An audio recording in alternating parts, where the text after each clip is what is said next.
circuit, all these questions. Where are we in all that? Does anybody have something they want to carry forward with from the break? Yeah. Do you think the sound that the elf machines are teaching you to do can have any effect on physical reality? Well, imagine if we could see what we mean. I mean, in other words, imagine if we could clean up the process of communication so that there was much less ambiguity among us. The whole problem of the human dilemma is a communication problem. We can't feel what we're doing, we can't communicate with each other. If psychedelics facilitated that, they would have as big an impact on the way we do things as the invention of language originally had on the way we do things. Language is a very mysterious phenomenon. We take it for granted, but we don't have a theory of language. Linguistics is largely descriptive. It's the most complicated thing we ever learn to do, and most of us know how to do it pretty well by age 6. It's also a behavior. I mean, in other words, you don't have to have a special organ for language. It's a behavior. It's something that we learn to do, and as I mentioned at some point in this whole thing, some people think it's less than 35,000 years old. I think it is the clearest proof that that there is some kind of intercession by spirit in the animal world. I don't see language clearly arising upon a foundation of biology. It seems to me it's more like a descent from above into the animal body, and it clearly is the vehicle of consciousness. I mean, consciousness is language. Yeah. What about the idea that language is a virus from outer space? As William Burroughs says. Yes. It says it's like a virus. Like a virus. Well, I remember no, it wasn't the first time, the second time I took LSD, the entire trip was about this perception, as I put it at the time, and this was more than 30 years ago, I guess. Language is an animal. Language is a living thing in which we're all inside it. Words are, somebody said to me recently after coming down from a DMT trip, they said, what I saw on the other side, I saw the elves, I saw what they were doing. It's a word factory over there. That's where the words are made, and then they're exported into this dimension.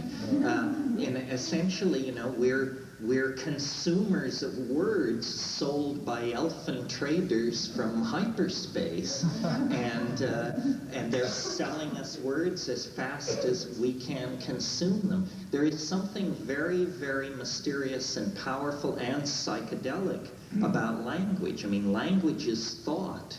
We have telepathy. I'm speaking, my thoughts are being reconstructed in your head. Our telepathy uses an acoustical carrier wave to transmit it across space, but it's quite magical and mysterious. And the way in which, you know, I mean, simple speech is one thing, but complex speech is quite another. I mean, I always have the feeling on psychedelics that there's a conversation wanting to be had, that if we could have that conversation, that would finish it. You know, the act of rational apprehension is an act of conversational breakthrough of some sort. Yeah. On LSD or mushrooms throughout my life, sometimes I've sat in hills or caves and only to get into the feeling very one with the sound and connected. But the last time I took ayahuasca, I had never tried any of the singing. I always listened to the person who sang. But this night was in California. I just started doing a simple like ditty, like do da da da da do, and I felt more joy in my life in that moment than I had ever felt ever, because the sound just became alive, living, and it came out of me, it blew me away. But it was near the end, and it makes me know that getting into that sound will reveal great many things. Oh, it's a pure ecstasy, and I mean, you amaze yourself. I mean, I become Enya on psilocybin, and I'm usually alone, and I just sing and sing and sing. I remember years ago, I had a mushroom trip, and I sang, and I had taken it, but my wife was sleeping upstairs, and I began singing at some point in this trip. And so loudly and with such power and precision that I assumed she would just be astonished by what was going on. Sang for an hour and a half or so. She slept through every single bit of it. But it was, there are no words to tell. I mean, we can sing the song the sirens sang. You know, you can become your own siren in that case. It's quite magical. Wave interference patterns, acoustical transduction of energy through sound. This is all what was being manipulated in True Hallucinations, if you have read that book. I mean, it's basically pointing toward an alchemy of sound, an alchemy of the condensation of sound into light and vision. Yeah. Yeah.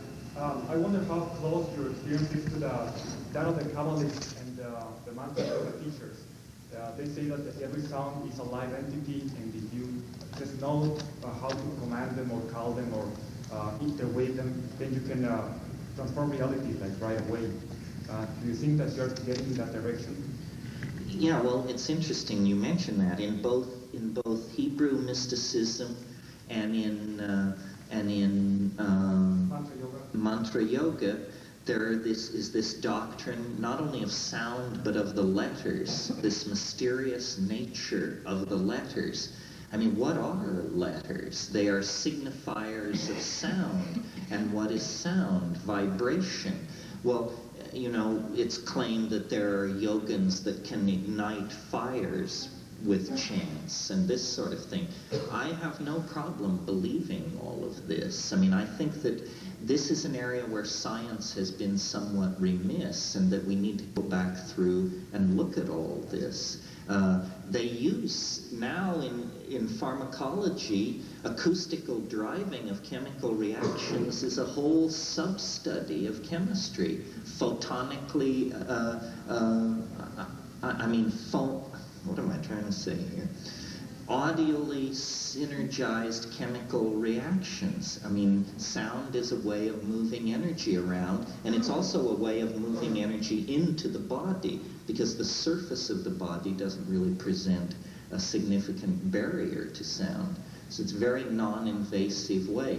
I think there are potential therapies and healing techniques to be evolved out of this that we have not even gotten close to, because we have a lot of prejudices about exactly what is effective and what is not. The art of toning. The art of toning, or the Mongolian overtonal chanting that's done, or Mantrayana, or the Icaros of the Ayahuasqueros, or you know, the keening songs of the Sufis, or there are all kinds of examples of this sort of thing. I discovered singing on psilocybin, and I'm sure that opera singers know this, that when you sing and sing, finally you seem to be just hanging from the tone. The tone seems to be all there is, and you're literally suspended from the tone. This is a very ecstatic condition. Yeah. What about the glossolalia on the DMT experiences? Is there some kind of standard by it? I mean, do you come back to the same types of utterances, or can you relate with somebody else who's taken DMT? I mean, is it just unique to you? No, I've heard other people break into glossolalia on DMT. I don't know. you know, you have, I mean, linguistics is a complicated thing. If you've read Noam Chomsky, you know that there is what are called the 15 levels, or I'm sorry, the 15 rules for the deep structure of a language. Chomsky says that not only all known languages will follow these rules, but all possible languages will follow these rules, because if it doesn't follow these rules, it's not rationally apprehendable. I mean, how is it that we can recognize an infinite number of sentences that we've never heard before? How is it that we can tell sense from nonsense almost instantly, even in areas where we have no real experience? Syntax, it seems to me the world is made of syntax in some way that that is very slippery. One of the things I think about a fair bit that's sort of hard to articulate, but that comes out of my ruminations on all of this, is I've noticed that life is more like a story than it is like physics and chemistry. That, you know, a rationalist will tell you, well, you live your life and it's ruled by chance and coincidence, and you do what you can, and then they plant you. But what it really seems to be as lived is like a tale. We are all inside some kind of a literary construction of some sort. And the things that happen to us matter. They matter. And we are all being led towards something. It's like we're all in some enormous Dr. Zhivago-sized novel called, I don't know, the 20th century or something. And things have a plottedness, a design that shouldn't be there if this is really the world of probabilistic atoms flinging themselves through space that science tells us this world is. Why does it seem so much like a work of art? I feel sometimes like we're a mobile broadcasting radio station, and the words that we use are also transmitted telepathically, and it sort of creates this auric field that creates our reality. Yes, I mean, we all agree, I think, or it's well understood in our circles, that language makes reality. The obvious question then is, so how come the world isn't the way I want it? And this tension between, we make the world, but the world isn't exactly the way we want it to be. And why is that? I'm not sure. As I mentioned last night, I don't think anybody understood what I was talking about, but I said, since New Year's, I've been trying to figure out if I'm dead or not. That's because the message I'm getting from life is that I'm in heaven. You know, I mean, things are running so smoothly that I wondered, you know, was I struck by lightning late in December and didn't notice or something? And I'm slowly and gently uncovering the fact that I've been dead for weeks. And that explains why things are so much fun and why everything seems to be working so perfectly, because before that it was shit on a stick for a long time. Yeah. Can you tell me the state of your brother's mind when he was around the Amazon in the early 70s? Hypercarbolization. You mean what was his state of mind? What sort of things was he saying and how you were relating to that at the time? Well, my impression was, this is a question relating to an adventure that my brother and I had in the Amazon that's described in True Hallucinations. He attempted to do some kind of quasi-scientific, quasi-magical transformation and appeared to the naive observer to go bananas for about 3 weeks, but I maintained that it wasn't that he simply went bananas, but that he went bananas in a very special way. He was turned inside out. So what he said and what he perceived was the absolute reverse of logical expectation. He was running backwards. He had become a living palindrome of some sort. And you know, all kinds of extraordinary things happened. One of the things that happens with psychedelics that we haven't talked about that is very interesting and suggestive is extraordinary disruptions of synchronicity. I think most people who take psychedelics experience this, and there's no explanation for it at all. And what I mean by that is you take datura, and while you're in the datura state, you think of somebody you haven't seen for 5 years, and there's a knock at the door, and there they are. And there are dozens of stories of this kind of thing, of extraordinary disruptions of the probabilistic flow of things, as though the perturbed mind is somehow able then to perturb the flow of rational casuistry. That's an indication, you know, that there's a magical power being exercised in a kind of unconscious way, that if you could get control of it, you'd probably be hell on wheels in a poker game. Yeah. Also in true hallucinations, you spoke of fluids, sweat, and can you talk Yeah, a little now bit we're about the getting magic down of that? to it, aren't we? Yes. Well, there is this rumor, or this legend, or whatever you want to call it, in the Amazon, that these ayahuasqueros produce a magical liquid, or a magical, God forbid, phlegm, something that they either cough up or that appears on the surface of their skin that is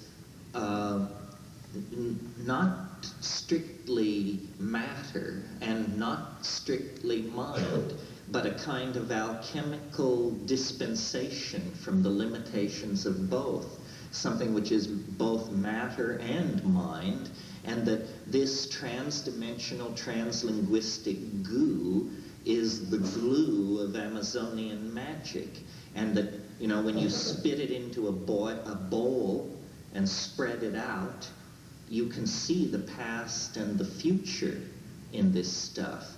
I think I said this morning that the soul is an invisible organ that we can't see. Well, it's almost as though, under the influence of these hallucinogens, the soul becomes a kind of ectoplasmic jello that you can actually expel from your body and hold in your hands and look at. But soul, its ontological status is neither that of mind nor matter. It rests in some intermediate zone. Well, if you say this to a straight scientist, they just check you into the back ward of a state mental hospital. I mean, this is the ravings of a diseased intellect, as far as they're concerned. But the success of shamanic magic and the persistence of these motifs, probably since the late Stone Age, suggests that there's a lot going on that we don't understand. I think human physiology is a great and mysterious frontier. Human sexuality is a great and mysterious frontier that is related to psychedelics in some way. I mean, think about it. The orgasm is not necessary. Many animals don't experience orgasm. Many animals don't even experience physical proximity in the act of procreation. You know, there are fish where the female lays the egg and the male swims past and ejaculates into the water, and that's sex for those folks. The fact that the human sexual response is linked to this boundary-dissolving pseudo-psychedelic flash of energy that is both physical and mental in the body seems to me extraordinarily suggestive. Sexuality and consciousness are somehow two sides of the same coin. In other words, the fact that we are the most conscious creature on the planet, I mean, give me a break, let's not argue here, and the fact that we are also among the sexiest creatures on the planet, these are related. This isn't simply coincidental. Eros and psychedelic states of mind and the impulse towards civilization are all somehow tied together. And I confess, I don't understand how this works, but on the other hand, you know, I haven't solved all the problems I've set myself in this life. This thing about the relationship of sex to the psychedelic experience is extraordinarily challenging. It's not clear what it means exactly, but you know, the sexual response is linked in our ideological machinery to the concept of love, which is an extraordinarily high dimension concept that we give great credence to. I mean, it's the thing which is supposedly makes us different from the rest of nature, that we have concepts like altruism, self-sacrifice, love, and you know, placing ourselves at the disposal of other members of our species. All of this is a complex that I think points toward our future development. I think our future development is to become more erotic, more conscious, and more psychedelic, and that these things feed into each other in a way that is not particularly easy to understand. Clearly, the emergence of consciousness out of the primates has to do with the generalizing of the sexual response. In other words, in most primates, there's an estrus phase, meaning they go into heat, and females can conceive in that situation. But then the rest of the time, there's no interest in sex. It falls away. It's all hormonally regulated and driven. We are the only primate that maintains an interest in sexuality year-round. And obviously, this is somehow linked, I think, to the extraordinary cognitive abilities of human beings. Yeah. I'm involved in research in the human sexual response and EEG patterns and things like this now. And I've just done I've done a complete search of the literature because we're intending to publish a study naturally. And I've been astounded at the lack of material in the area of human sexuality, physiology and human sexuality. And I'm wondering if you see any analogs and corollaries between our response to human sexuality, or lack of response, and the response to hallucinogens. Oh, yeah. I mean, if sex could be made illegal, it would be. If they could find a way to tear it out of your grasp, they would. I mean, you know, it has not been that long ago since the Catholic Church urged people to undress in darkness so that their bodies would not be an occasion for sinful thoughts. The same anxiety that attends the hallucinogens attends sex, except that they can't figure out a way to separate it from the human experience. So they fence it in with, you know, ideas like marriage, monogamy, so forth and so on. They can't get rid of it, so they try to diminish its role. You know, the French call orgasm the little death. That's a clear indicator of the kind of anxiety that the dominator mentality brings to even the most pleasurable of human activities. It's felt to be threatening. The whole way in which male dominator psychology relates to women is women are a strange combination of attractive and repellent, because the physiological response is to push you toward having sex. But if that impulse is carried to its completion, there will be this moment of loss of control. There will be, if it works, this moment of necessary surrender and boundary dissolution, and you know, the dominator's psyche, male or female, is very anxious about that. And the number of people in our society who find it difficult to achieve orgasm, I think, is because our society has placed an enormous premium on never losing control, you know? I'm amazed how rarely you hear people making love. I mean, look at how closely packed we are. And yet, you know, if you hear somebody yelling in orgasm, it's a cause for comment and amusement, because we are incredibly suppressed in our expression of the sexual response, even though we do it. You know, we many times don't do it right. I'm often reminded of the joke about the guy who went to the psychiatrist and said, "Doctor, I think sex is filthy." And he said, "Well, it is if you're doing it right." Yes, over here. You, yeah. That brings me to the point of wondering why our society isn't focusing on educating and developing the male as well as the female, on keeping the psychedelics as well as the sexual education more sacred. Well, I think it's because the society is run by people who don't know what you're talking about. You know, I mean, the society is basically run on a very conservative agenda. We are not responding to the crisis. I said this last night. The response to the global crisis is spin doctoring and issuing of phony statistics.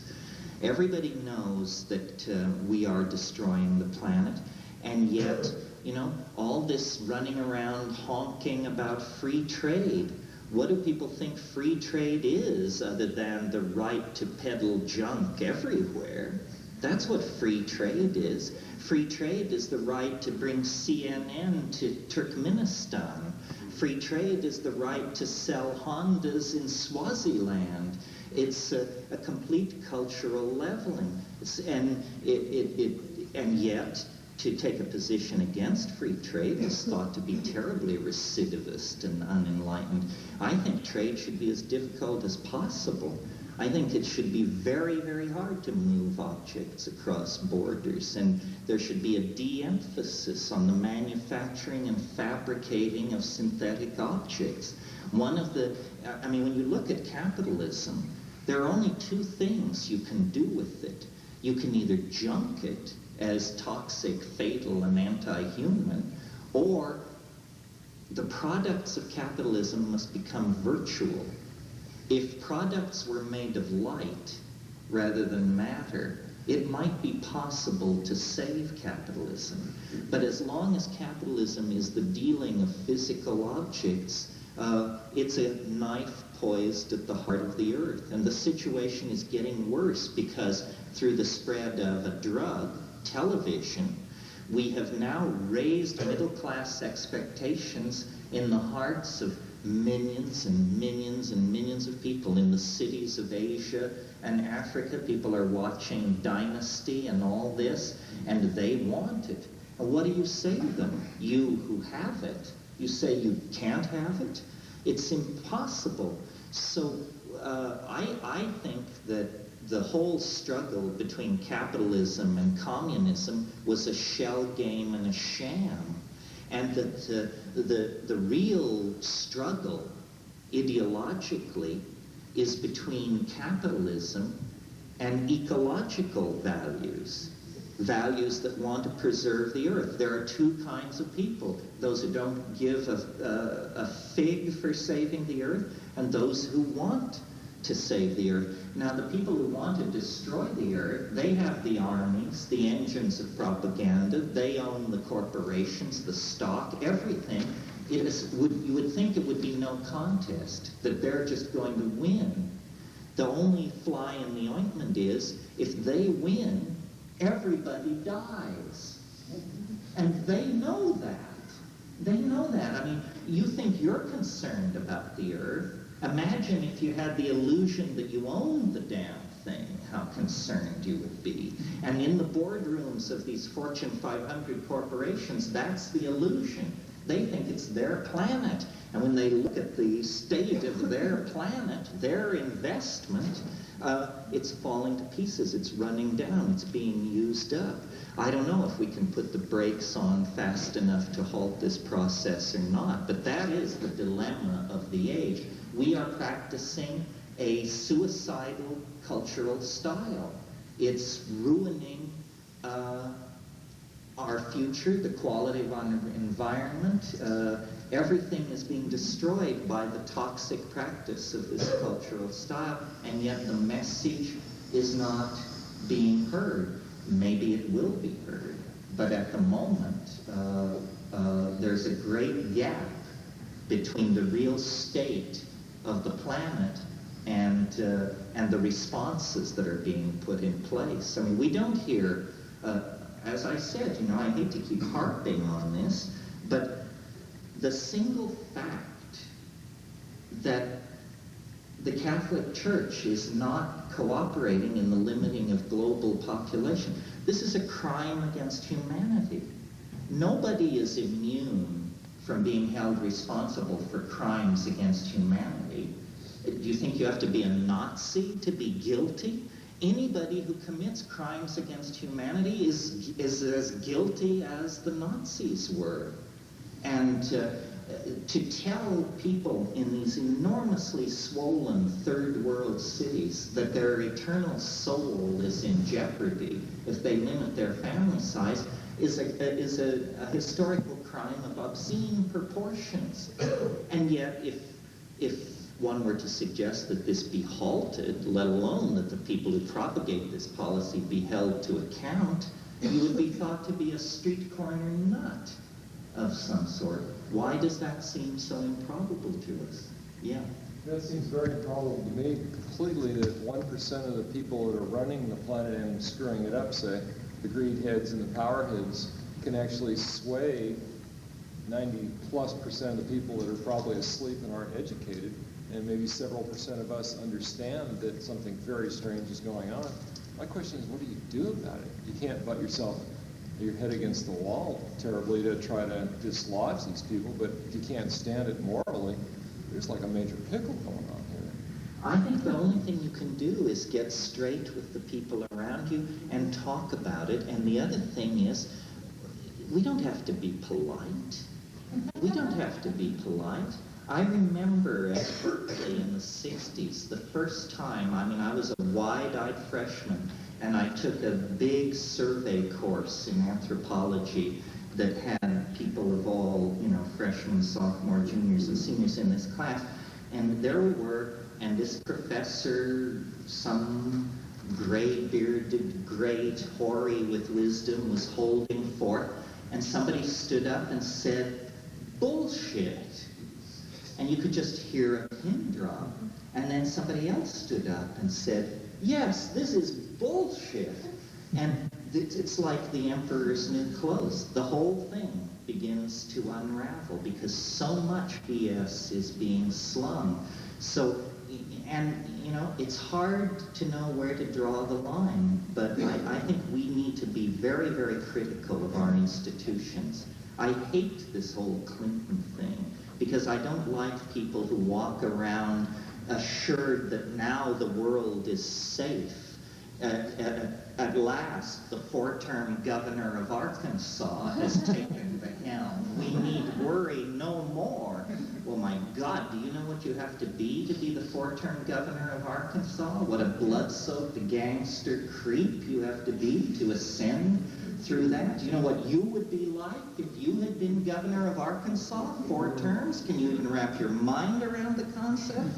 And then this is the liberal hope. This is the great white hope. This is the good guy. God forbid we should say anything about the bad guys. And not to knock Bill Clinton, you know, he's just some clown trying to stumble through. But if this is people's idea of radical social reform, if this is people's idea of putting in place, I mean, imagine, we need to limit the Earth's population back clamp down male births, legalize psychedelics, get rid of atomic weapons, move to a hydrogen economy, so forth and so on. And when they suggest closing an air base near Sacramento, the California papers are full of articles about whether Western civilization can survive the shock or not. Get real, my friends. I mean, there are shocks on the way that will make closing an air base not even register on the meter. Yeah. Could you speak about your new book? I think it's called Senesis or Senescesa. Oh, yeah. And stop raving along this line. What's the title? No. Well, the question is about a book I wrote. We'll deal with this fairly quickly. It's a matter of small embarrassment. I wrote a book called Synesthesia, which you're not likely to find at your local bookstore because it costs about $1,500. It had nothing really to do with me. There is a guy in New York who is famous for making books, single books. And his books go from $45,000 to $75,000. And he came to me and said he wanted to do a project with me, and if I would supply a text, he would set the type and paint the books. And so I did. I supplied 3,000 words of text, and he made a 50-page book called Synesthesia, of which there are 75 copies. And they sell for $1,500 a piece, and if you want one, see me later and I'll give you the name of the gallery in New York that does this. What is the subject matter in it? It's a short story about a woman who is thinking a number of things while she puts on her gloves. Does that sound 20th century enough for you? Yeah. Are you in support of monkey wrenching? You mean breaking laws to halt evil? Yes. Hey, I'm an old Berkeleyite. I come out of an environment. The affinity group I used to belong to, we had a rule, which was you had to phone one bomb threat a day, or you weren't allowed into the inner smoking room of the commune. I agree with Thomas Jefferson, who said you must have a revolution every generation. The American system has been betrayed. I mean, I think America is a pretty good idea, but weasels have learned how to subvert it, mostly because the people who wrote the American Constitution had no concept of modern mass media. We are not playing on a level playing field. If we were playing on a level playing field, we could solve some of these problems, but the manipulation of information is incredible, and the subtle way in which energy is bled off. I mean, look at what we've been talking about the last 6 months in the United States. How many million words on the Menendez trial? How many million words on the Bobbitts? How many million words on this stupid skating trip? These are the things that have been going on in the American mind. Meanwhile, the planet is dying. Nuclear weapons are being sold in the red light district of Frankfurt. Malaria rages, AIDS rages. I mean, we're infantile beyond belief. I mean, the stupidity of the American media and the obsessions that are tolerated. And even intelligent people must tell you their opinion about these things. I mean, who gives a flying fuck about Tanya Harding one way or the other? It should never be mentioned among intelligent people. We don't give a hoot. But because this trivialization of information is endemic, and it makes us, there is a phenomenon going on called, which, it can be called many things, but I call it neoteny. Do you know what neoteny is? Neoteny is the preservation of juvenile characteristics into adulthood. There are certain animals, certain amphibians, which sometimes stay tadpoles their entire life. But if the food supply is rich enough, They cease being tadpoles and they become four-legged amphibians. They will only grow to adulthood if there's sufficient nutrition in the environment to let them make that step.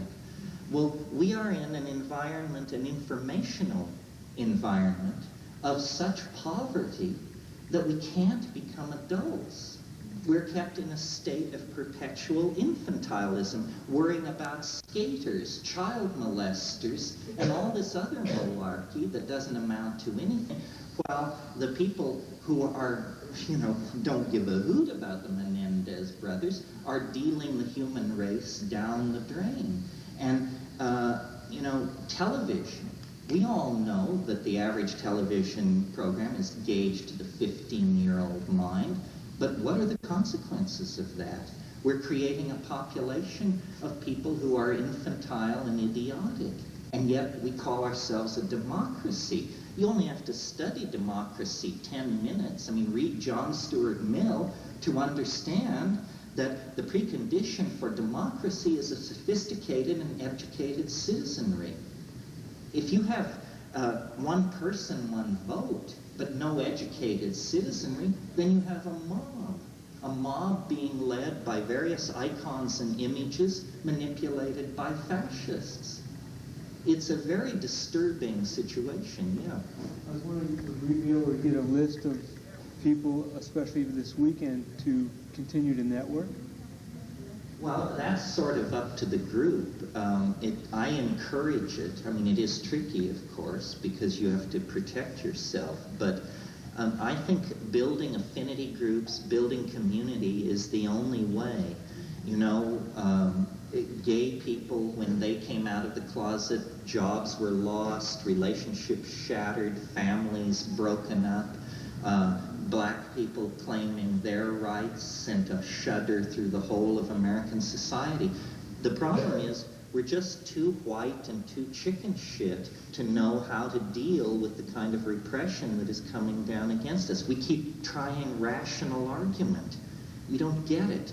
Rational argument is not what they're interested in. They know the facts of the matter better probably than most of us do, but they have made decisions to repress this. Male dominance is alive and well.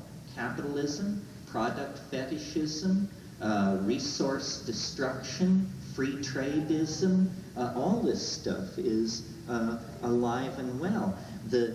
What I don't understand, if I may continue to rave here, is why is it that the psychedelic community, the feminist community, and the ecologically concerned people don't understand that they represent different facets of the same point of view and make common cause? Because they all stand for the same thing. We're trying to honor the feminine. We're trying to honor the earth. We are trying to raise the general level of consciousness and intelligence. If you define feminists as some screwy faction over here, an environmentalist over here, and the psychedelic people over here, then we are fragmented and powerless. But that's the game being played against us. We really need to think seriously about our agenda and to then articulate what it is that really would make a sane future. Otherwise, it's all going to be decided by people who have a very, very different agenda than we might have. They're doing it right now. Yeah, Richard. I think you mentioned before giving us a kind of a reading list of books that you thought we would like to read. Well, let me just mention some recent books that have been published on the subject of psychedelics that should be very useful to you. First of all, it goes without saying, I'd like you to read all of my books, but I won't name them. Jonathan Ott's book, Pharmacotheon, is a very thick, scholarly, compendious book with a very large bibliography. It should be a standard reference book in the home of every psychedelic head around. It's the state. Ott, O-T-T, Jonathan. those of you who are interested in the Amazon, Schulte's book, Medicinal Plants of the Northwest Amazon, is the distillation of a 40-year career in Amazonian botany. Who's that by? By Schulte's, Richard Evans Schulte's of Harvard. And the title? Medicinal Plants of the Northwest Amazon. Eduardo Luna's book about the painter Pablo Amaringo and ayahuasca is a very useful book. And then a book that has been in print for years and years, but that I like to mention because it's easy to get and it gives you a lot for your money, is a book edited by Michael Harner called Hallucinogen and Shamanism by Oxford University Press. It has several articles on ayahuasca, a number of articles by a number of different people, a brilliant article by Henry Munn called The Mushrooms of Language. These are just a few of several dozen good books on hallucinogens. The author of Shamanism? Michael Harner. Michael Harner's the editor, Oxford University Press. These books are all freely available. The thing about Ott's book, other than the quality of the text, which is high, is that it contains a bibliography 3 times larger than any other bibliography on this subject ever published. Yeah. Didn't Sasha's book, Icon, have formulas for 100? That was the one. I knew I was groping. And Anne and Sasha Shulgin's book, Tikal, which is half recipes and half anecdotal narrative. Yeah. What was your idea if you know a chemist made substances using those recipes? Well, the chemist could. That's pretty amazing. Yeah, no, Sasha is a fighter. I mean, Shulgin, Shulgin. Yeah. In Jonathan's book, he maintains that he sees no difference between mescaline and the experience of LSD. Would you? That's what the text reads. What's your feeling on that? Well, I don't know. I thought what you were going to say was he sees no difference between natural and synthetic hallucinogens. No, that wasn't the gist of what I got. What I got was that he didn't feel that they were 2 definitive states, and there seems to be a lot of evidence to the contrary. So no, I would just disagree with that. I mean, mescaline is highly hallucinogenic. LSD is reluctantly hallucinogenic at low doses, where it nevertheless is definitely psychoactive. You know, the various people in this field have different approaches. I try to respect them all. Ott is a scholar and a rationalist. I am neither a scholar nor, well, I am kind of a rationalist, but I try to work off experience. And my experience has been so wild and irrational that I haven't been able to preserve much of my rationality. I am interested in the large picture. I mean, I want to know what these things mean for culture and evolution. I'm basically a gadfly and a philosopher. The mycologists sometimes nick at me because they say I don't care enough about mushrooms. The chemists say I don't know enough chemistry. The botanists wish I knew more botany. But none of these things were ends in themselves to me. What I was always interested in was getting loaded. And the anthropology, the chemistry, the art history, the this and that, they were always means to an end. The real thing for me was the intoxication, the state itself, yeah. I hold Ott in a lot of respect. I mean, I have a lot of, his compendium is simply incredible. And I was just really surprised when he said that people could not differ, that people on the street when they were getting, and it's true that the people that get mescaline on the street is generally acid and PCP and something else.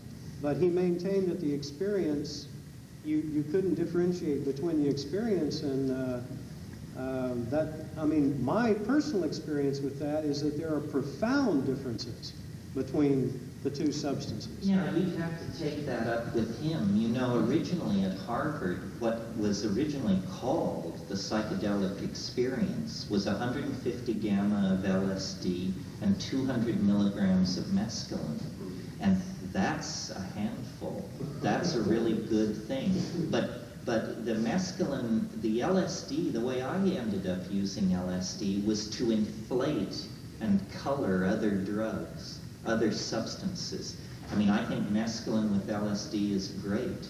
Psilocybin with LSD is pretty good. You take less of each, of course, but it's an illuminator. For some people, LSD is strongly hallucinogenic. For me, it didn't seem to work like that. I mean, I got those little fan-shaped things that crawl on the walls, but that's almost like something happening in the optic nerve. That's not what I call a hallucination. That's a, what would you call it? Optical illusion or a distortion or something, yeah.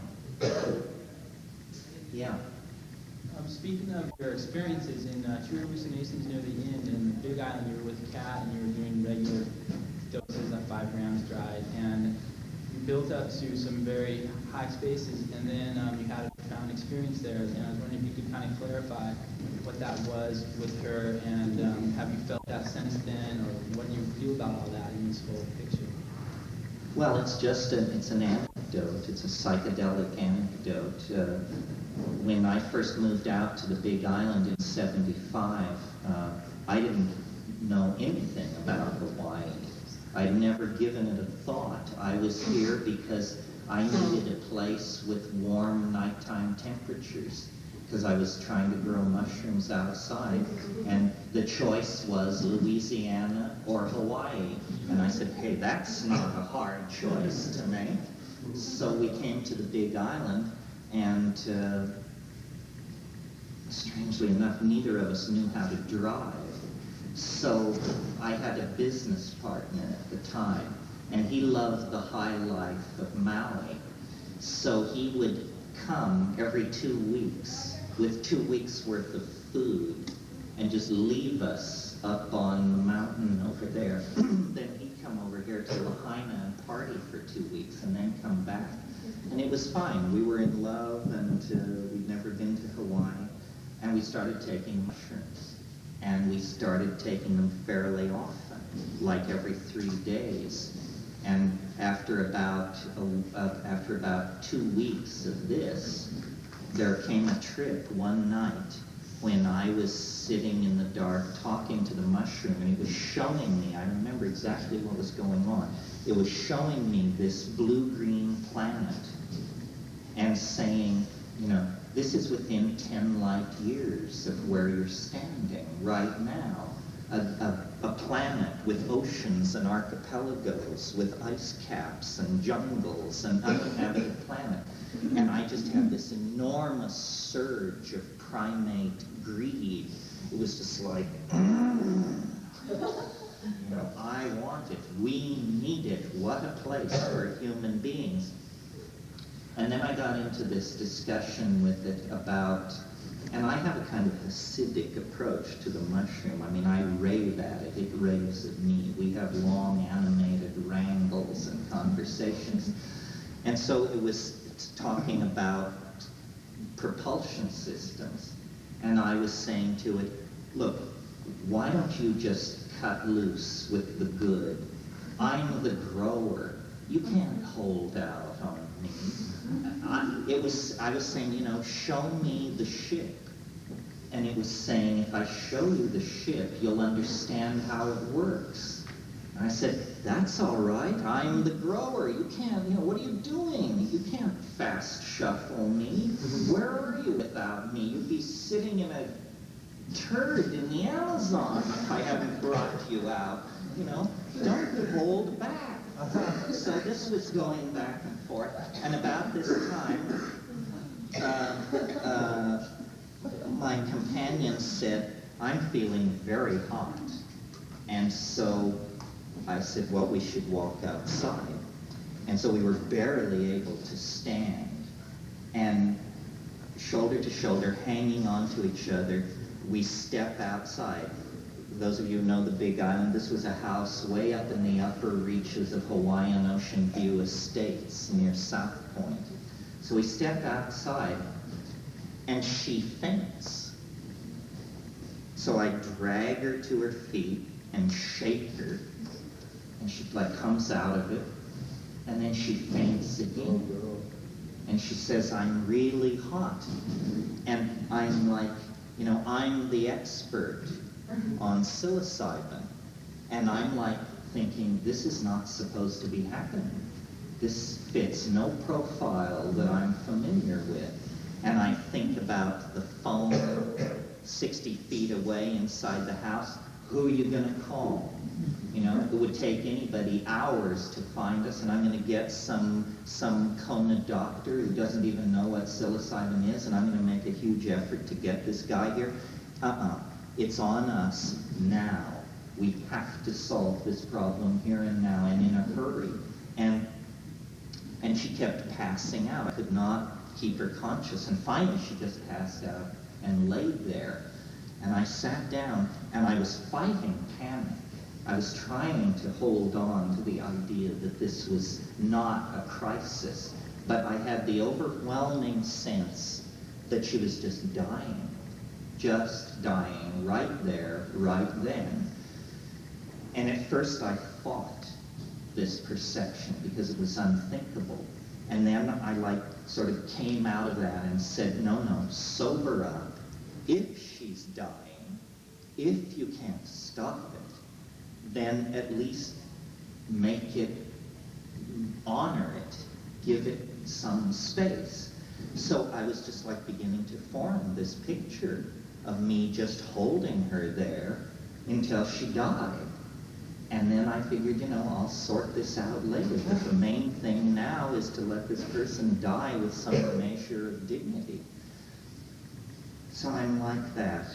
And then like this image forms in my mind of, you know, on the Big Island we catch the water, the rainwater. So in the back of the house there was a big tank of rainwater, and there was a horse trough that caught the overflow. And I had this image of this place, and it was about 100 feet away from where I was lying on the ground. So I picked her up, and I remember I was wearing Indian drawstring pants, and they fell down around my knees, or down around my ankles. So I was like Frankenstein. I was taking little shuffling steps, carrying this woman, walking like a robot back to the horse trough back there. Lay her down on the ground and begin picking up buckets of water and pouring them over her, just bucket after bucket of water, just throwing it on her. And within 15 seconds, it was perfectly clear that I had figured it out. Because she immediately came out of it. She immediately started sputtering and thrashing and digging the water out of her face, and I just kept pouring and pouring and pouring. And then I threw the bucket away and got down on the ground with her in this mud puddle and was hugging her and exulting and so forth and so on, because instantly the entire mood of the thing changed. Well, so then, within like 10 seconds, I mean, the forest edge was no more than 15 feet away. And we're miles and miles away from anybody. Suddenly, no more than 10 or 12 feet back into the jungle comes this absolutely ear-splitting peal of demonic laughter. Just absolutely spine-chilling. Absolutely the craziest kind of Hollywood nutso laughter you could possibly imagine. I look at her, she looks at me, and we run for the house. And once we get inside the house, she's standing there like this. And I say, you know, what's happening? What's happening? She says, ferns are sprouting out of the refrigerator. Ferns are sprouting out of the floor. These forms are flowing across the floor toward me. So I make tea, draw a cold bath, plunge her into the cold bath, and work the cold water angle pretty hard. And as I'm doing all this, I recall that an earlier incident, that when we had first arrived, we flew into Hilo from San Francisco and arrived just after dark. And my friend, my partner, had preceded us. He met us and drove us around down South Point and back up to the other side of the island. In pitch darkness, we drove. As you know, that's a 2.5-hour drive. Couldn't see fuck all. We had no idea what Hawaii looked like. There seemed to be occasionally a lot of cinders by the side of the road. That was all you could see. So we go to the house, and we're exhausted, and we've flown, and we go to bed. And then we get up at 6 o'clock in the morning, and the light is streaming in. And so we walk out, and there it is, Hawaii. And in front of this cabin that we had rented is lava. I mean, it looks like the moon. It looks like the moon with weeds is like. But the house was on a kapuka, you know, a little island of forest. So then we walked back into the kapuka, just she and I.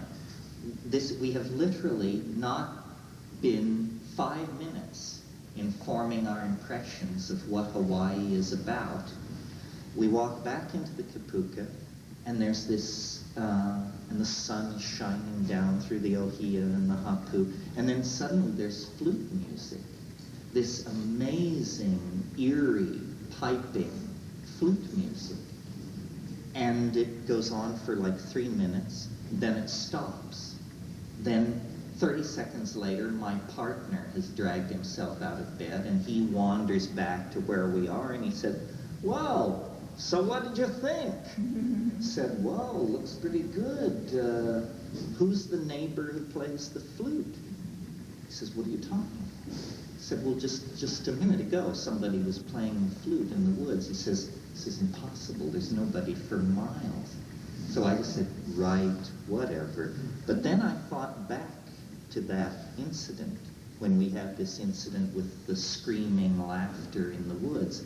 I went to my Robert Graves Greek mythology, and I looked up Pan. Pan plays the pipes, of course, but Pan has a special form of laughter which causes panic. The word panic is the state induced by the laughter of Pan, and it drives you mad if you hear it. For some reason, there in a stretch of Hawaiian rainforest, apparently a Greek god of the Middle Attic period had taken up temporary residence. I don't understand this. I can't understand it. But it's one of these anecdotal things that happens if you involve yourself with psychedelics. Somebody else recently told me a story about encountering Pan in the woods, on psychedelics in this case. But I don't know what to make of this. I think the world is stranger than we can suppose. I think, you know, it's a mystery and a joke and a game, and you just have to keep your wits about you. Somebody else? Or did that clear the deck? Terence, I have a question. With all the substances that you've ingested over the years, what kind of effect, deleterious or otherwise, has it had on your physiology?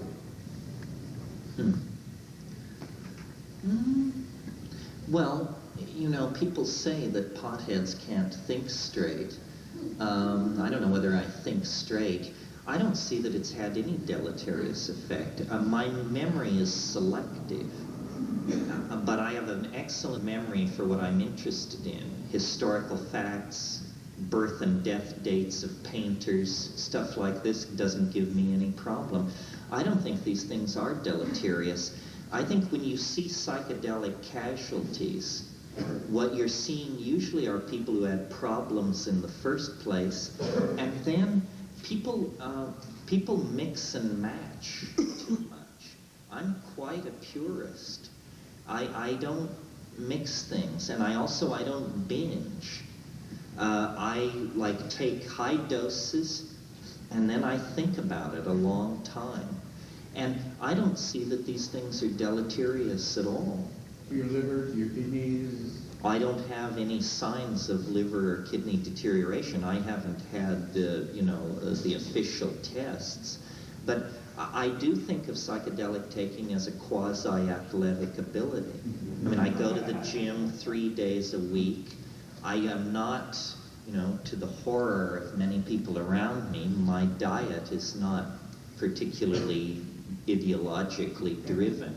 I do not eat beef, but I don't feel self-righteous about it.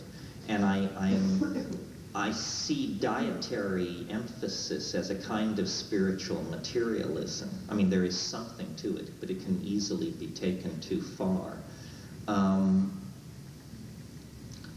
Rather than deleterious effects on health, I guess if we're being honest about what do psychedelics do to you that maybe is detrimental, is they make you ungovernable and unemployable. And because you're weird, and people can sense it. Whatever weird means, they know it. They pick up on it. I have a friend who was a designer at one point in his career, and he used to design hospitals. And once he designed a hospital in some recidivist section of the country, and at the dedication of the hospital, one of the hospital directors said to him, "Do you use drugs?" Meaning that the work itself reflected the source. They can sense us. In the same way they can sense gayness, no matter how deeply it's buried. They have a real nose for heads. And they smell us out, I think. So there's something about those people. They probably use drugs. Probably some drug. Yeah. Well, on a personal role, what's your view and feeling about monogamous marriage? Oh my God. What a subject. Monogamy. I think on the CD released with Space-Time Continuum, I say the 3 enemies of the people are monotony, hegemony, monogamy. I didn't like that. No, well, I changed it to monotheism later. I'm conflicted about this because why am I conflicted about this? Oh, well, because I don't think people were monogamous before the invention of agriculture. I think orgiastic sexuality was the rule, and it created, as I said at some point, a very tight group bonding because men could not trace lines of male paternity. Consequently, loyalty was transferred to the group, not to my children, but to the children of the group. I was monogamous for 15 years, and the argument that I used for it was what I call the Jungian argument, which is that you can go deeper in a monogamous relationship. It's an alchemical marriage. It's a fusion of souls and an effort to really go deep in the human experience. But it seems to breed a gnawing discontent in a lot of people. I mean, it certainly did in me. And I don't know whether that was because I fell from the ideal state of monogamy or whether it's in fact a bad idea. Europeans are a little more sexually sophisticated than Americans, and their relationships are more unstructured, and having something going on the side is not thought such a monstrous and debilitating thing. Now that I've been single for 3 years and had all kinds of experiences, including non-monogamous relationships and new monogamous relationships, I'm sort of at my wit's end about this. I mean, here's my thinking at the moment. I mean, this is just because you asked. Remember, you asked. I don't, first of all, I think celibacy is for the birds. Any spiritual discipline that demands celibacy, I think, is highly suspect and probably some kind of a shell game, and certainly not for me. So what I'm saying there is being single and celibate, that doesn't work. I'm pretty profoundly convinced that monogamous marriage not only doesn't work, but provides a very bad role model for children. I really think the nuclear family is a cauldron for the production of neuroses, that most psychotherapists are earning their living by cleaning up the mess made by family life. That's where we all got tweaked and twisted, was in the early family life. And it's not a traditional arrangement. This idea, you know, marry me and you and I will get back to back and we'll fight off the rest of the world and we'll create a tiny island of happiness, it's a very paranoid kind of thing. But I am very capable, or in the past I've been very capable of feeling incredibly jealous, to the point where jealousy doesn't feel to me like a cultural value. It felt like it was in the bone, you know. How could one be casual about one's lover being with someone else? I couldn't. It didn't come from a head decision. It was a visceral thing. It seemed unbearable.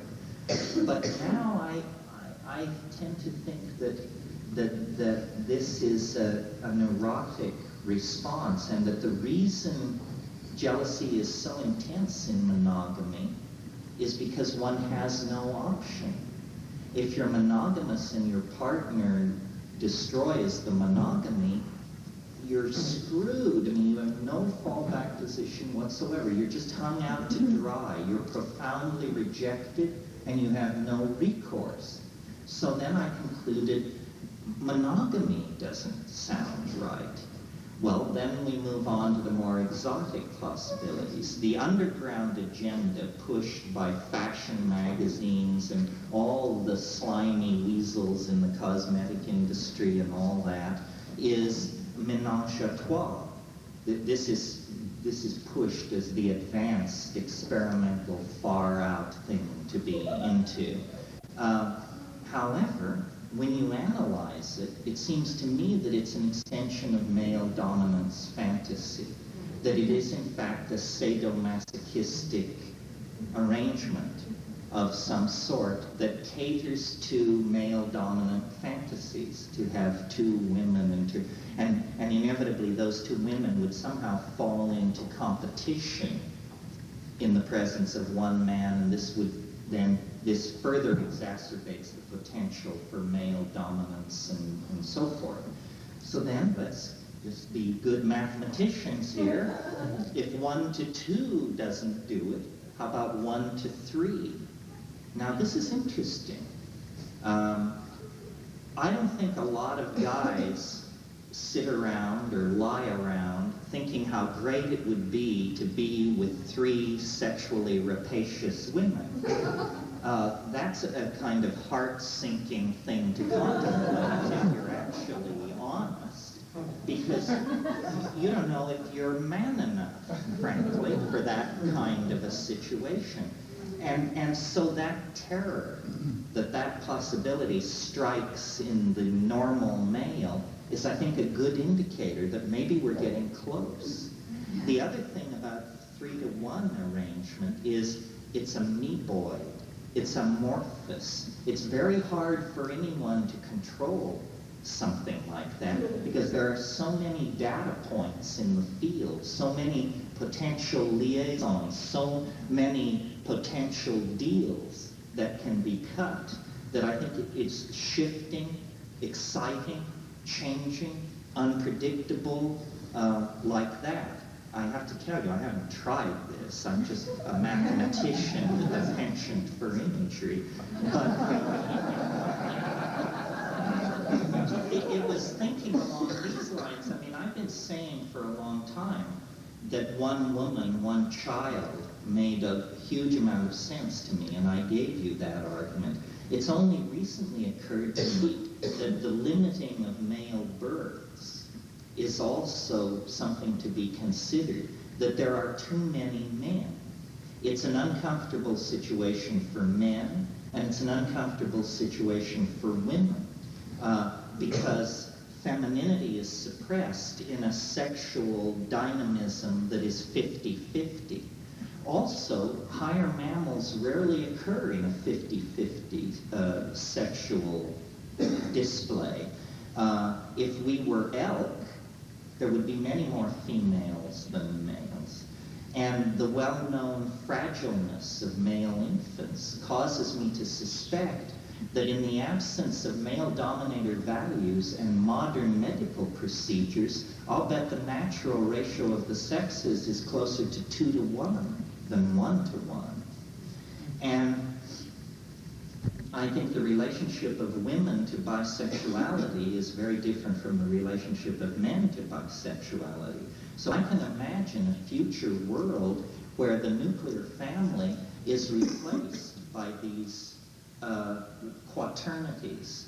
3 women, 1 man, and the children of women. Women are enslaved by men, keeping them functioning in their maternal role. So I don't have answers here, but I do think we need answers and that we need to think about this. And monogamy as an ideal, I feel the force of that. That wouldn't it be wonderful to have a soulmate that would follow you through life until eventually you were 2 white heads on a single pillow. But the one thing I've learned from psychedelics, and it's a hard truth, it's a hard truth, but it's a true truth, is nothing in this universe lasts. Nothing lasts. The last dance you dance, you do alone. Rome fell, and this will go too. Your enemies will turn to compost. Your fortune will be dissipated. Your friends will fall away. And eventually you yourself will cease to be. Nothing lasts. So in a way, I'm conflicted about this, but I really believe that we should all take complete responsibility for ourselves. I remember when I separated from my wife, and this was a revelation to me, when I separated from my wife and decided to live alone, I went out to get an apartment. So I interviewed for an apartment that I liked, and this guy seemed to like me. So we sat down across from each other to fill out a piece of paper, and he said, and I had told him I'd lived in this area for 13 years, which was true. And he said, well, so what's the name of your bank? And I said, well, it's the one in town with the time flasher on it. He said, you told me you lived here 13 years and you don't know the name of your bank? And I said, well, my wife did the bank here. I've actually never been inside my bank.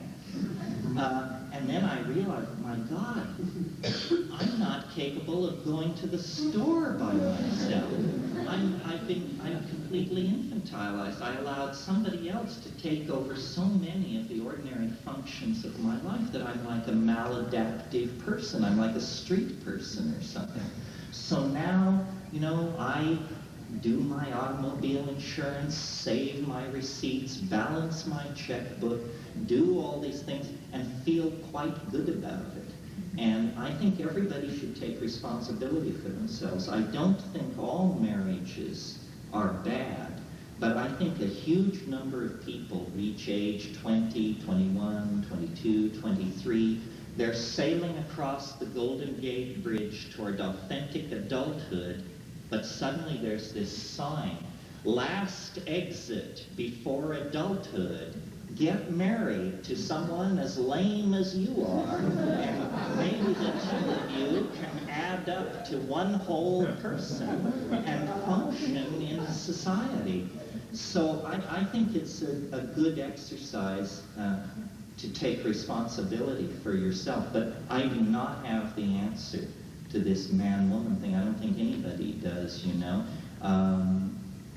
I love women, and I can imagine falling in love with a woman who, if she asked for monogamy, I would probably give it, but with misgivings, because and you know, jealousy is not a pretty emotion. Do we want to make room for it? Are we so afraid of it that we want to honor it by creating relationships that are based on the fear of it? Or do we want to somehow, it's a thing of ego. It is a thing of ego. I mean, for me to believe that I can be all men to a woman is an incredible ego trip. For a woman to expect that she is all things to a man is a similar kind of ego trip. And, but it's very hard. I mean, it's easy to talk theory here. It's very hard to actually take three distinct human personalities with different histories and different agendas and throw them in a sack together and have it work. I don't know what to do about this, but I'm grappling with it, as I'm sure all of you are. We shouldn't be so discontent. We shouldn't be so unhappy. And somehow, again, I think the psychedelics point the way toward this. They seem to inspire a generosity and a lack of fear and an openness that shows the way toward an authentic sexuality that isn't based on possession and control. And that's really what we want. Thank you. Yeah, thank you for asking. Yeah. Do you know of any harmful effects psychedelics the unborn fetus?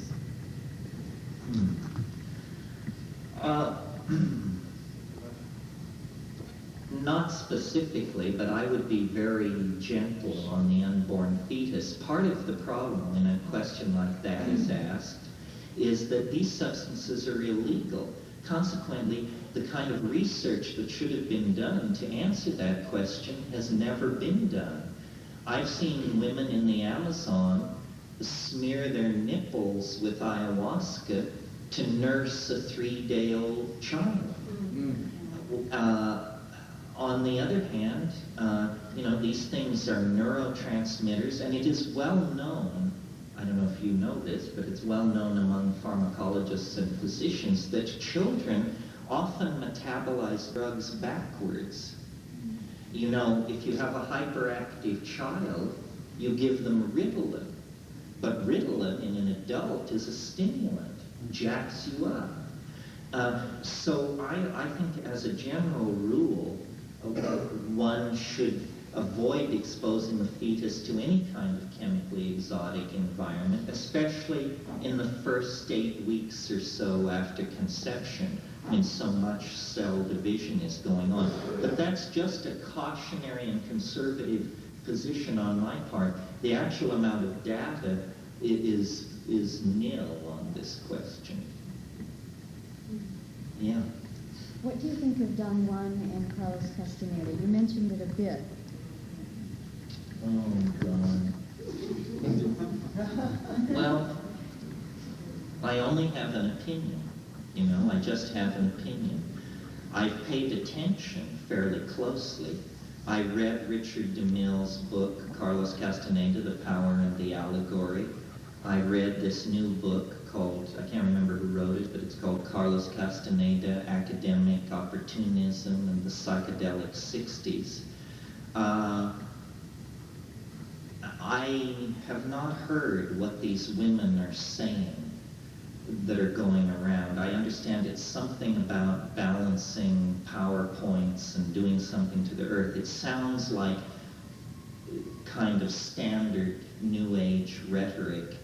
I don't disbelieve in the violation of natural law, but I'm skeptical. It's tough. I suspect that what we have here is a sincere effort that went wrong in some way. The first book, The Teachings of Don Juan, is a classic. And aside from some minor quibbling, I think everything said in there about psychedelic substances is true. That book was published in 1968, I believe. The next book followed in 1970, and the position on psychedelic drugs has changed completely.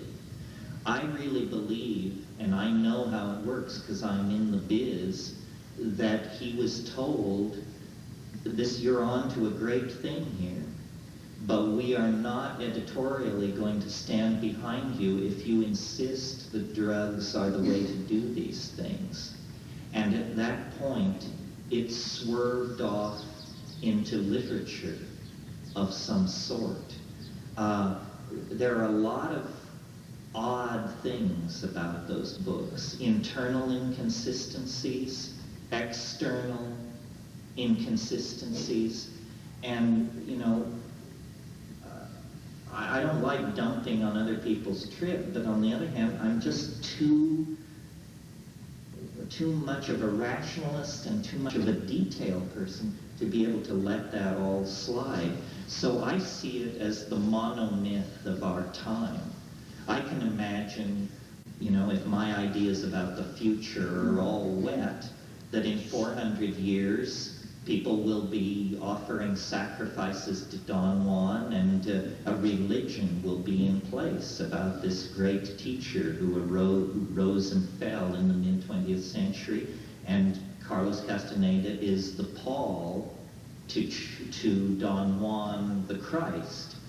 But I don't believe it's to be read as literal truth. I mean, I can't buy that. I mean, in the first place, some of the incidents in those books, the previous literary antecedents have been uncovered. Even in the first book, this is true. You all remember the famous crow transformation in the first book. Well, read George MacDonald's Through the Gates of the Silver Key, and there is almost direct, word for word, a description of the transformation of a human being into a crow written in the late 19th century.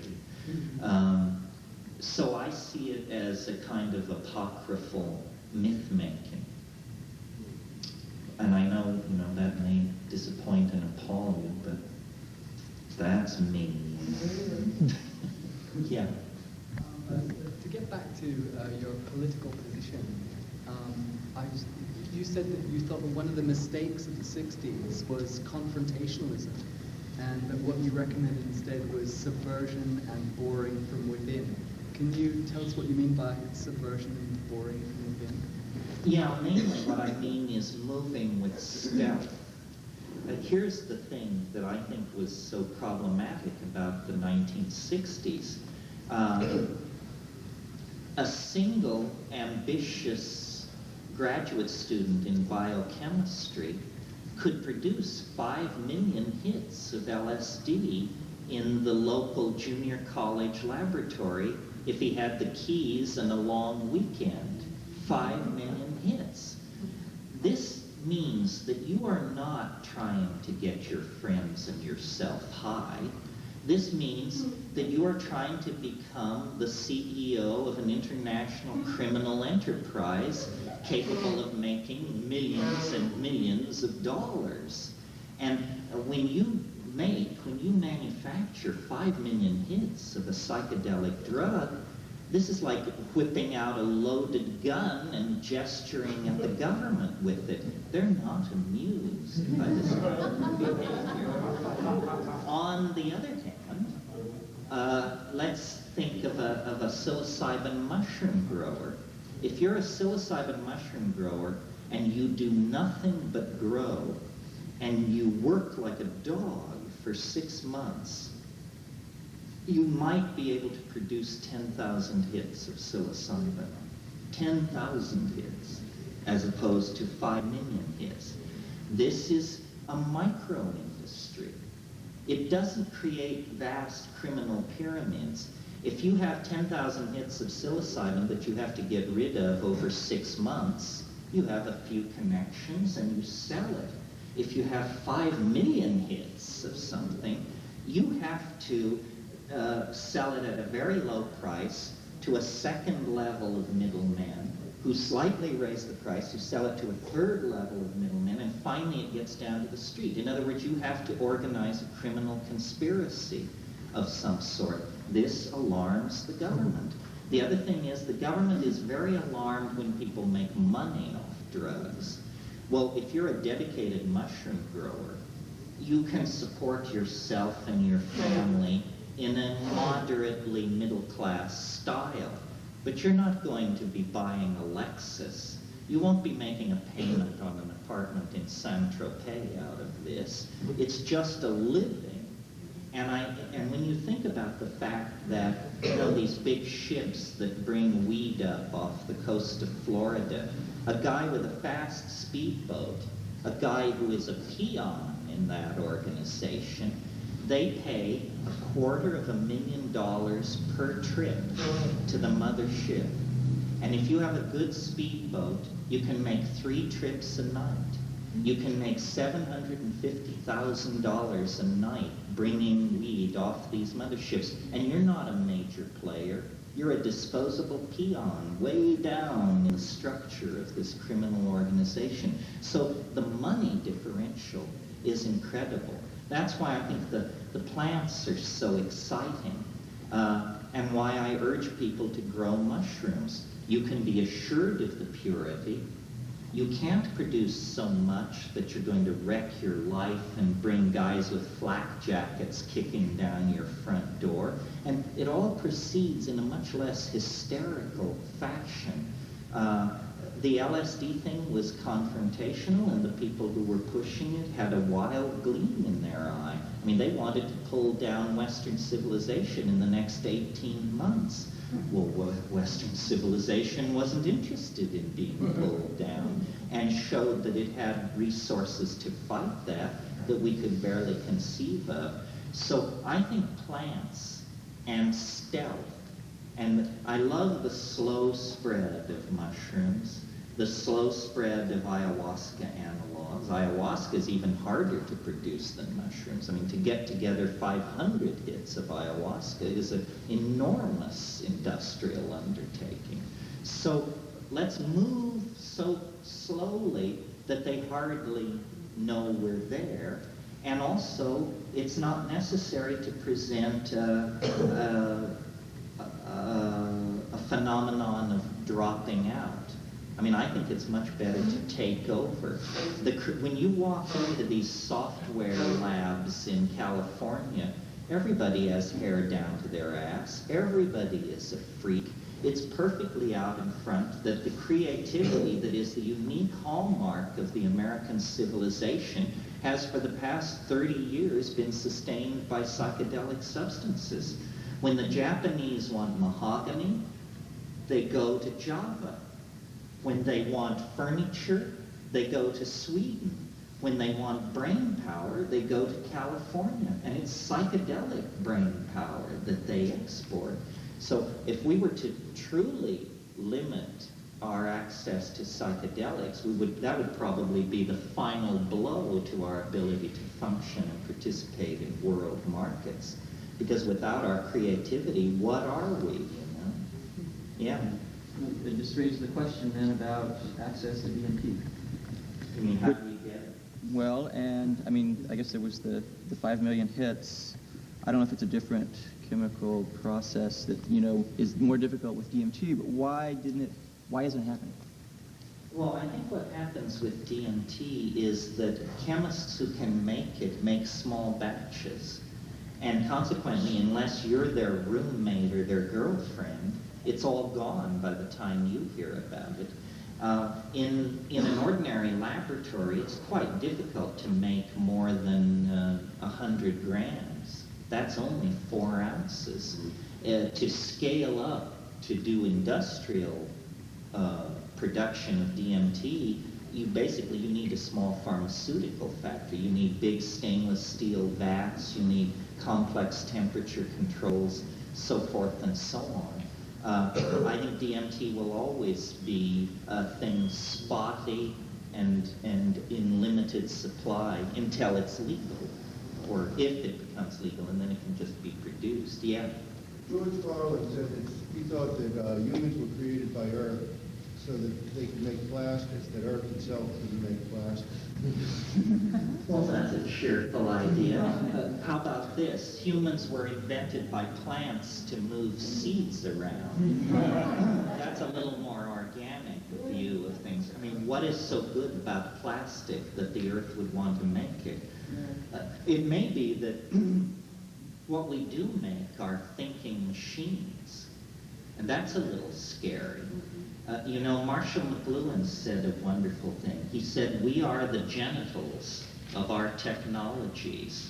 We exist only to improve next year's model."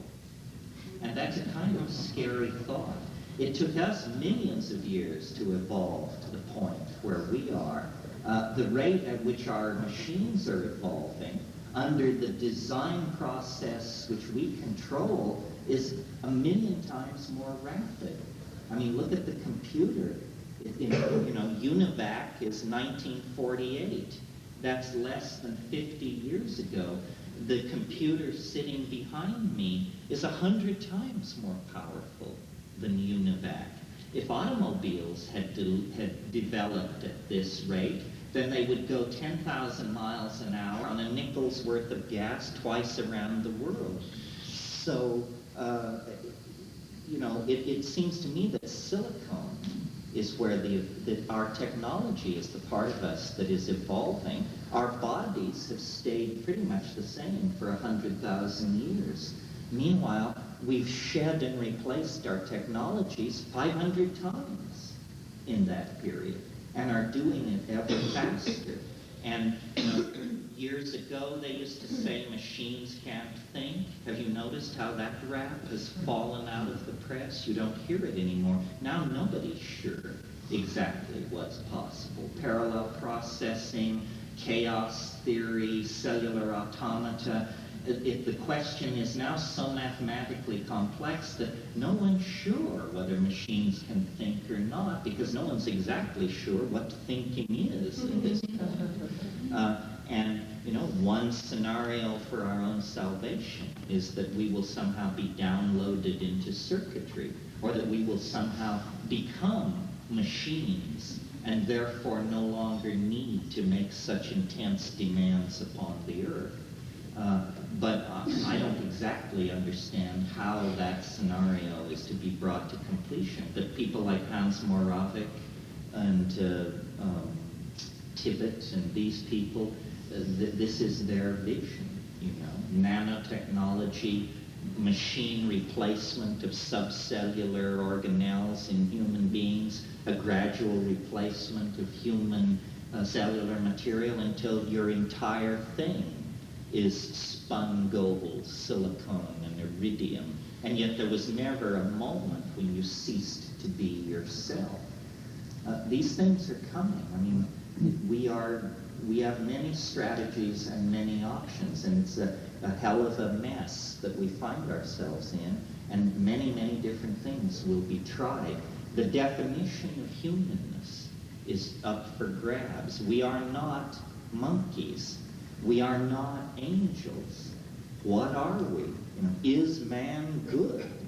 This is the question that we may be on the brink of answering. Yeah. You might say society might be 10% people take psychedelics.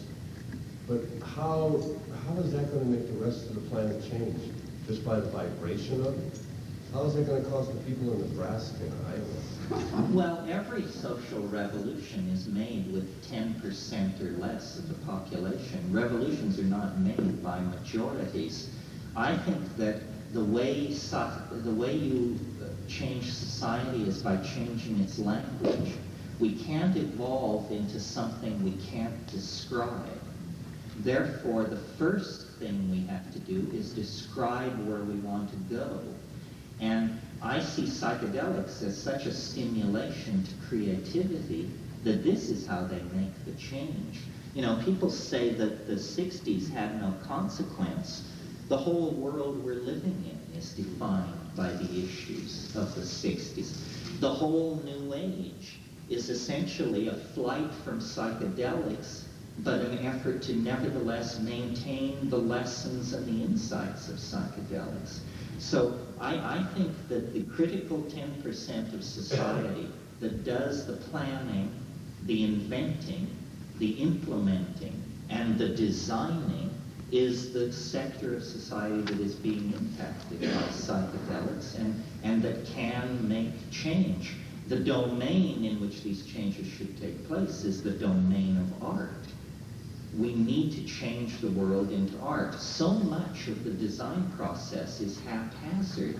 Like, you know, you look at this hotel. It was designed by an architect. It's a coherent whole, but it's embedded in the island of Maui, which is not a coherent whole. There is no plan for the island of Maui. It's just, you know, weasels buy land and put up hotels, and then the government builds sewers and provides electricity. But there is no master plan above a certain level. We need planning at every level. We need to express aesthetic intent at every level. Cities cannot be haphazard arrangements of contractors, projects, and dreams. The entire city, the entire planet needs to be brought in to the design process. This may horrify you, it horrifies me, but I don't see at this point that we have any choice. We are globally impacting the planet. So now do we want to do that in a haphazard and unpredictable manner, or do we want to somehow take control of it and decide how the whole thing is going to look? We need big ideas, and then we need the courage to implement them. We need to rediscover nature. We need to rediscover the richness of our own souls. We need to learn how to communicate with each other. We need to learn how to love each other.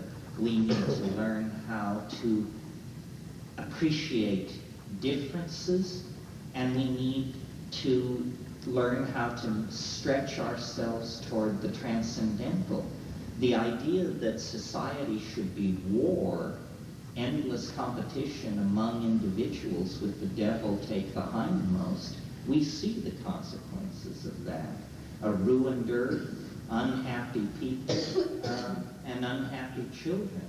So it's a matter of letting order, the internal order of our souls, the architectonics of our dreams, we need to let that emerge. And one of the things we have to do is we have to free ourselves from enslavement to the idea that everything has to make a buck. You know, what they're saying now is, we'll save the world if you'll show us a solution that makes a buck.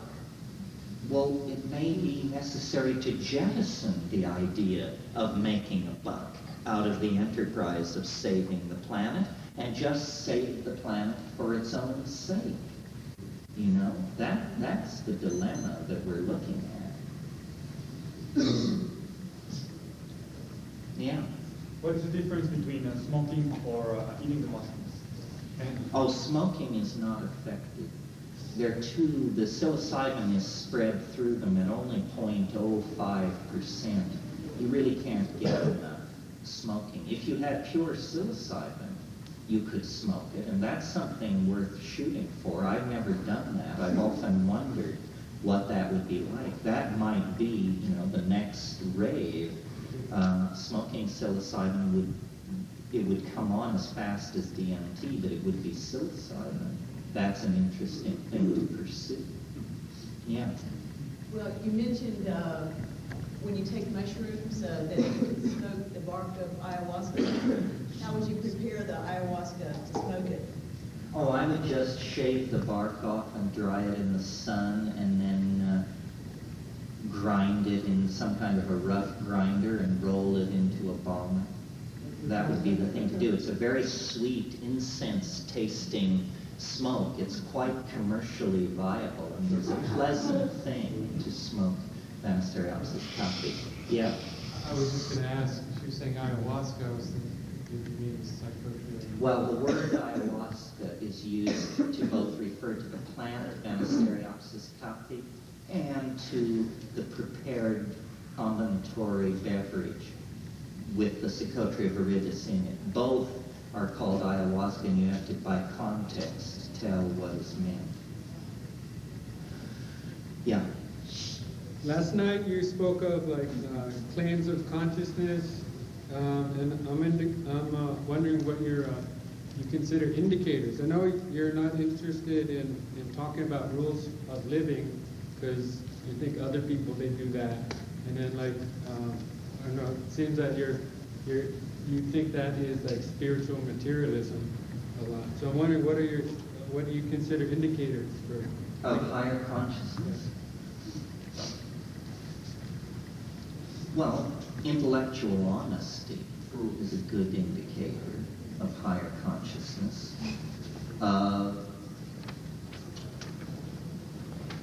Unselfishness, diminishment of ego is, I guess, the thing. I mean, people who are easy with what's going on. I like people who are easy to get along with. I'm easy to get along with. I'm usually up for whatever's going on. I mean, if we want to go to bed at 9:30, that's fine. If we're going to dance till 4 a.m., I'm up. I'm up for it. I think an acceptance of flow and a sense of one's own place in things. And ego, expression of ego is always an expression of an inappropriate valuation of the self. I mean, because, you know, ultimately you are not important. And if you act from that place, I think you become much more palatable and attractive to other people. That doesn't mean that you're supposed to be hang dog and think of yourself as a nothing. It just means you need to have a perspective on how it all works.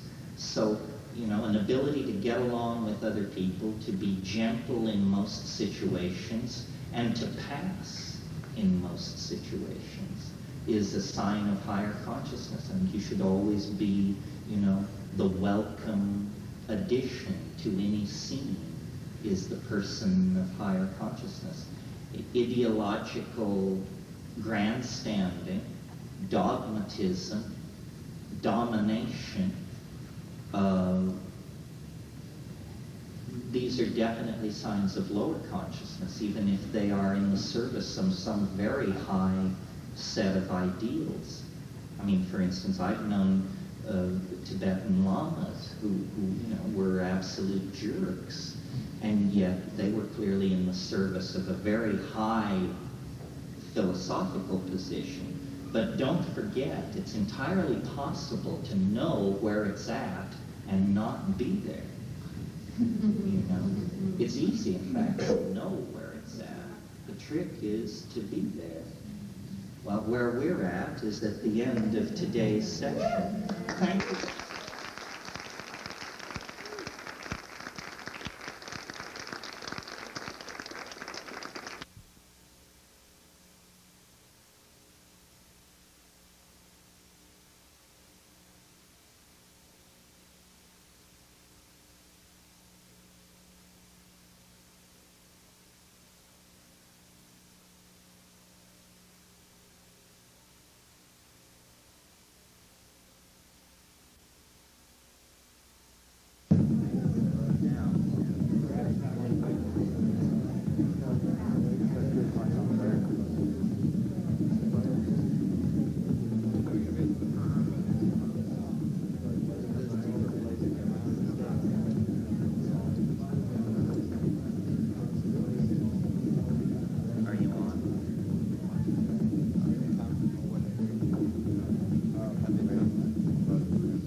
We're starting slightly late, but I figure Sunday morning you have to build in space for the complacencies of the peignoir. Am I right? So apparently this morning the computer is up and running, at least so far. So I thought what I would do, this is the last session. It'll run until 1. Remind me to take a break sometime roughly in the middle of it. And this is sort of, on one level, why I do these things. As I said yesterday, much of what I say you could acquire in a library or by familiarizing yourself with the literature or the other personalities in the field. This part of the thing is to some degree more personal, more self-indulgent of me, I suppose, because this is the only original idea that I've ever come up with of any consequence or depth, I think. And my whole approach to the psychedelic experience is as a fisherman for ideas. I mean, that's the metaphor I carry into the psychedelic state, that what we're doing is rowing out over dark water beyond the reef and letting the nets down and hoping for an idea.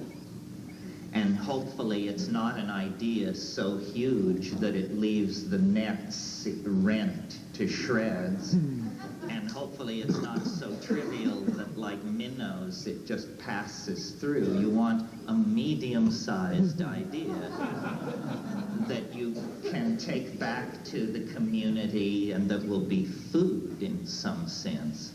So, you know, in the grand style, I suppose, of all the people I dump on, the channelers, the gurus, and so forth and so on, I too am burdened with an irrational vision that is a revelation from the unconscious. I like to think that mine is more persuasive because it's rooted in mathematics and it's rooted in the I Ching.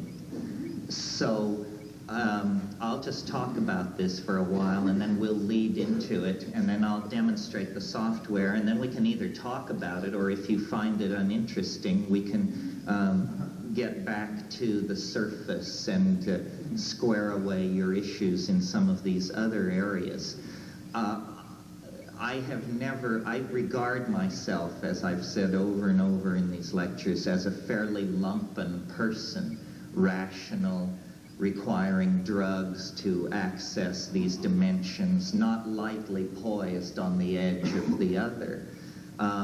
Nevertheless, coming out of the experiences that are described in True Hallucinations, there were years, and in fact, to some degree it persists to this day, years of having a connection with a kind of organizing intelligence that seemed very different in its style of thinking from my own style of thinking. And the nature of the dialogue with this entity, it wasn't about world peace and loving one another or one woman, one child, or any of these grandiose things that we've talked about here. It was more in the nature of a koan, like a problem that I was supposed to solve, that if I could solve, then there would somehow be great benefit for me intellectually behind this. But it was clearly something that I had originally encountered in the psychedelic state and that stuck with me. And, you know, if you want to understand how I got to that place, True Hallucinations tells that story to some degree. This dialogue with the mushroom mother took the form of a kind of very deep deconstruction of what the I Ching is about, because apparently time is the key both to understanding the psychedelic experience and to understanding the mystery of our own life and existence, both generally and particularly. Time is the thing that we need to concentrate on and understand. And of course, if you look at the literature of human philosophy, you discover that the oldest book in the world is a book that is a study of time, the Book of Changes, the I Ching, the distillation of pre-Joe philosophical ruminations that go back to the late Neolithic. Nobody knows how old. And now I'm going to talk about this in some detail. I assume most people in this room have some kind of familiarity with the I Ching, right? Am I right? So just briefly to review, for those of you who lack the courage to admit ignorance. The I Ching is a system of Chinese divination that uses 64 six-line structures called hexagrams. And these hexagrams are thought to be gestalt images of the way in which power is distributed within a given situation that the person inquiring of the oracle has defined ahead of time. And these 64 hexagrams, as they're called, define the complete set of possible structures given the rules that you have 6 levels and broken and unbroken lines. Then there are 64 variants on that set of constraints. And these are called hexagrams. We all know this, am I right? Yes. Okay. The hexagrams occur in a traditional order that is called the King Wen sequence. And King Wen is a quasi-legendary person, pre-Han dynasty, a political figure who, in the upheavals in ancient Neolithic China, was imprisoned. And during his imprisonment, he supposedly elaborated these 64 hexagrams in this traditional sequence. Whether he was a real person, we'll probably never know. What the mushroom voice concentrated on was a very specific and intellectually defined question at first. And the question was this: is the King Wen sequence a sequence? In other words, is it simply a jumbled arrangement of hexagrams that has become traditional over thousands of years? Or is it a true sequence, meaning can it be generated by rules? And if so, what are those rules? Well, if you had known me over a lifetime, you would know that this is not my style of thinking. I mean, I failed Algebra 2. After the stabbing, I transferred out. So, mathematics, that's a joke, folks.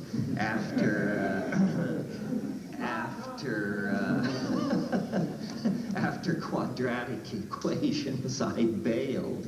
So close thinking is not my forte. So here was this question, is the King Wen sequence a sequence or is it a chaotic jumble? What are the rules which generate it? So I sat down with my I Ching and flipped it open.